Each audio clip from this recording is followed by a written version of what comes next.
Alright, so we're headed into another hot one. And hopefully it's just a standard lighting. And I brought the usual suspect. Tool bag and a meter. So they're saying that all the exterior lights aren't functional.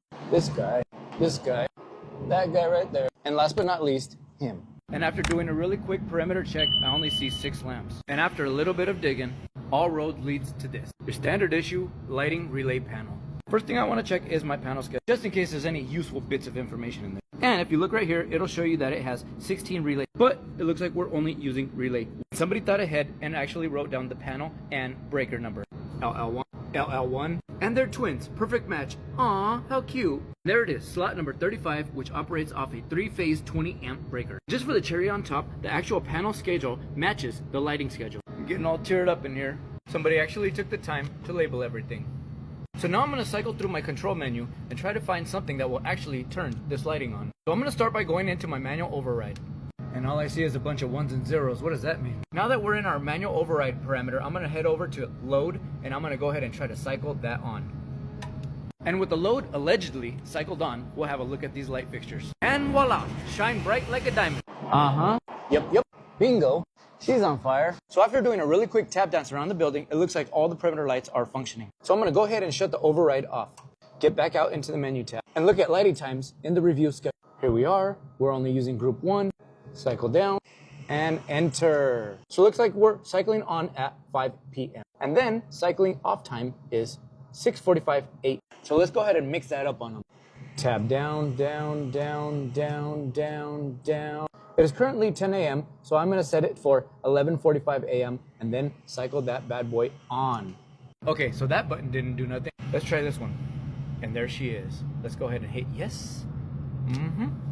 And we heard the click. I gotta say, I love hearing a clicking relay after you tell it to do something, because that means you're on the right track. Haha, yeah. Looks like our lighting came on. So far so good. We might even be on our path to fixing this problem.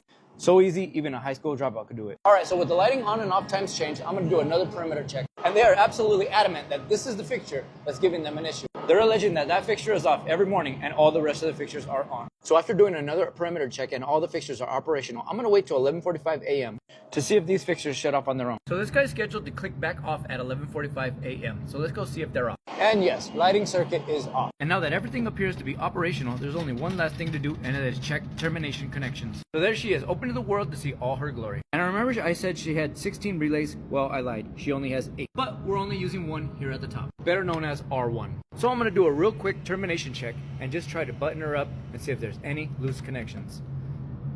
And she feels good. Everything looks tight. There's actually one more connection that I need to check, and that is that junction box right there, which actually feeds the light fixture outside. And if there's no loose connections in there, I'm either going to tell them they have to catch up on their sleep and start taking their meds again, because I don't see anything wrong. All right, so here we are at the junction box, and everything appears to be okay. The only thing that I really felt was this wire nut on the neutral was extremely loose.